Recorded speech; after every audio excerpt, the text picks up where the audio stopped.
Hello, welcome to my Monza preview for 2012. Only 1 week straight after Spa Grand Prix. A very entertaining race, but this one hopefully will be just as entertaining. Hopefully not as controversial, but hopefully just as entertaining. So yeah, it's always a very interesting Grand Prix. The Ferraris, the red flags, the Italians are very passionate about F1. So it's always a race I really like looking forward to. The amazing straights, the amazing corners. Definitely a track I love driving on the game and seeing live as well. So first we speak on some of the news that come out of Spa Grand Prix. One race ban for Grosjean. Perhaps a little bit overdramatic with the ban, but I think it was a very risky, aggressive move from Grosjean. So hopefully I think he will learn from his mistakes and hopefully refine his starts. Because out of 12 starts he's actually been on, he's actually caused an incident on the first lap. So clearly he's a little bit over-aggressive. Perhaps sees a little gap and goes for it, where other drivers would perhaps hold back. Which I admire, but you need to be a little bit more judgmental about how you go about driving your F1 car. So hopefully he improves and learns from that. Pastor Maldonado got 2 penalties, not just 1 penalty, I was going to say. But he had 2. He had 1 for the full start, which is very clearly a full start. I think it actually caused a lot of confusion between the other drivers. I think Hamilton got a little bit bogged down because of that, and Grosjean sort of went off quite early. So I think that didn't help the situation at all. And he also got a 5-place group penalty for the incident after the race started again, behind the safety car, when he hit clock. So yeah, not a great weekend for him again. He needs to settle down and he needs to calm down when he's in the car. He's not performing well. He had that 1 race win, but apart from that I can't really see any performances where he's actually done that well, apart from perhaps the Australian Grand Prix. So Ambrosio will probably take the seat from Grosjean.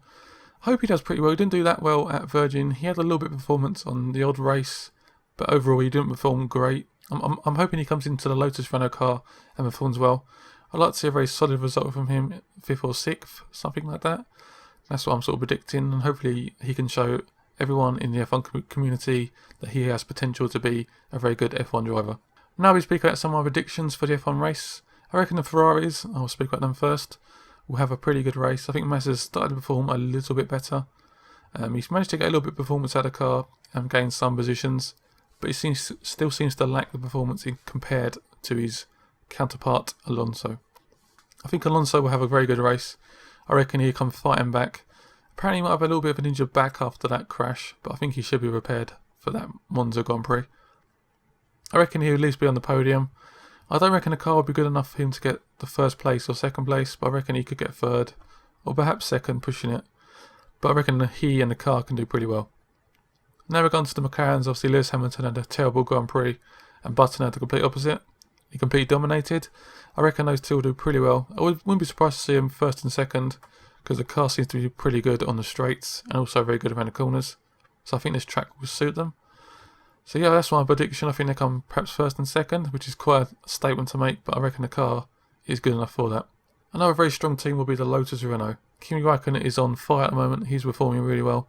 The Red Bulls are perhaps not great on the high-speed straights, so I reckon they might struggle a little bit. But Vettel is performing pretty well, so I reckon he could get it up in the podium maybe. I'm not 100% sure about that. I reckon he'll be around 4th or 5th. That's my prediction for him, and I think Red Bull will be just behind him. The Saubers will be performing pretty well. Their tyres seem to last, and these tracks seem to suit them. I think they've done some pretty decent upgrades over the summer break, and their car is performing pretty well, and the drivers are on the best form of their life so far, so that's definitely going to go in their favour. Obviously the Williams have a few problems with their drivers. Bruno Senna's not doing particularly that well, and Pastor Maldonado just keeps crashing. So if they can sort that out, I think they can do pretty well. I think the car's pretty good. Obviously a lot better than last year. I think the Force Indians will have a very good race. I think their engine and their car definitely suits the straights. So I reckon they'll be looking for a very strong points position, perhaps in 7th or 8th. So thanks for watching. I know you guys enjoy these previews. Make sure to leave a comment about your predictions and what you think will happen in the race. Do you think Grosjean penalty was fair? And yeah, just thanks for watching. Make sure you press that like button, subscribe, and come back soon. And also check out the F1 show. A link will be in the description. Thanks for watching.